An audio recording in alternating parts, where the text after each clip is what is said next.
ভাজক ৭৮, ভাগফল ২৫ এবং ভাগশেষ ভাজকের ১/৩ ভাজ্য কত? এই প্রশ্নটি প্রাথমিক সহকারী শিক্ষক পদের ৩য় পর্যায়ে ২০২২ সালে আসছিল। এখন আমরা এটাকে শর্টকাট নিয়মে শিখব। ৭৮কে ২৫ দিয়ে গুণ করব। গুণ করে যে ফলটা বের হবে সেটার সাথে আমরা ১/৩ বলছে ৭৮কে ৩ ভাগ করব। ৩ ভাগ করে যেটা থাকবে ৩ দিয়ে ৭৮কে ভাগ দিব। ভাগ দিয়ে যে ফলটা বের হবে ভাগফল, ওই ভাগফল এই গুণফলের সাথে যোগ করে দিলে আমাদের উত্তর বের হয়ে আসবে। আমরা ৩ ভাগ করব, ১/৩ বলছে সেজন্য ৩ একে ৩, ৩ দুগুণে ৬,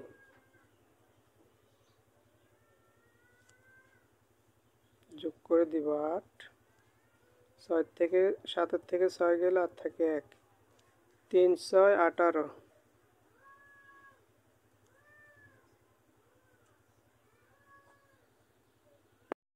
এই ৭৮কে ২৫ দ্বারা গুণ করব। ৪০, ৪০ শূন্য, ৫ ৭ ৩৫, ৩৫ হাতের আছে ৪, ৩৯,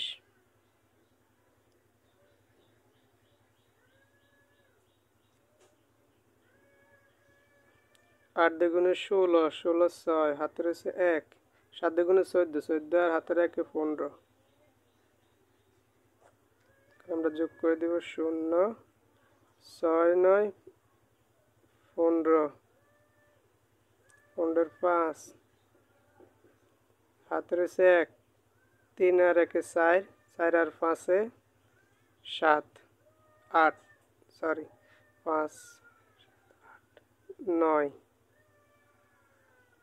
১, ১৯৫০।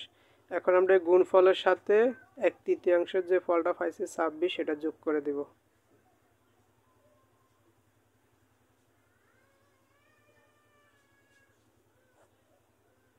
১৯৭৬ উত্তর পাইছি ১৯৭৬। এখানে দেখি ১৯৭৬ কত নাম্বার আছে।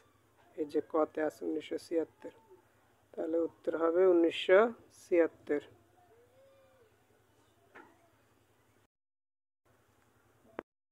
দিচ্ছি ৭৮কে ২৫ দ্বারা গুণ করছি, গুণফল যেটা বেরোছে সেটাকে আবার ১/৩ ভাজকের ১/৩, ৭৮কে ৩ ভাগ করছি, ৩ ভাগের ভাগফলকে গুণফলের সাথে যোগ করছি, যোগ করার পর ১৯৭৬ বের হয়েছে।